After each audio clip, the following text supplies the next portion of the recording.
राधे राधे, जय श्री कृष्णा। मैं निर्मला पांडे अपने यूट्यूब चैनल पे आप लोग का स्वागत करती हूँ।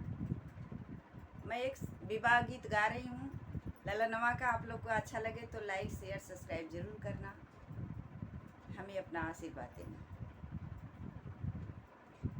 कौने नगरिया से आवेला बरतिया रे, आवेला बरतिया रे, कौनी नगर में डराई रे ललनवा। अरे कौनी नगर में डराई रे ललनवा। पूर्व नगरिया से आवेला बरतिया रे, आवेला बरतिया रे, पश्चिम नगर में डराई रे ललनवा। रे पश्चिम नगर में डराई रे ललनवा। घोड़वा चढ़ल आवे दुल्हे कवन रामा, दुल्हे कवन रामा। अरुझल मऊरवा क घोप रे ललनवा रे, अरुझल मऊरवा क घोप रे ललनवा। भीतर बाहिउ की बहरे दुलैना मोरी, बहरे दुलैना मोरी।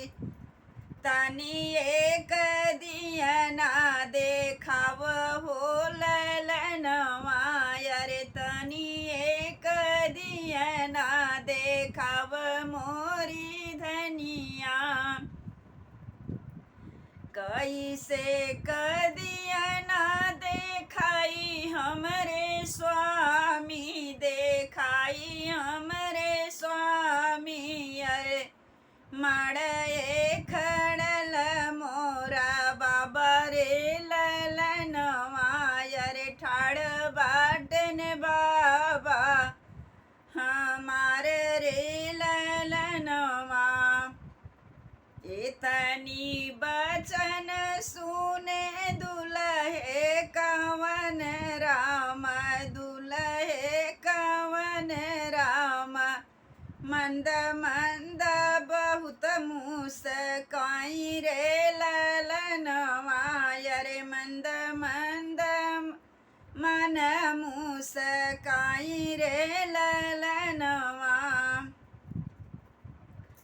होत बिहान धन डड़िया पनई बई हो, डड़िया पनई बई। अरे डड़िया में ले बई बई ठाई रे ललनवा।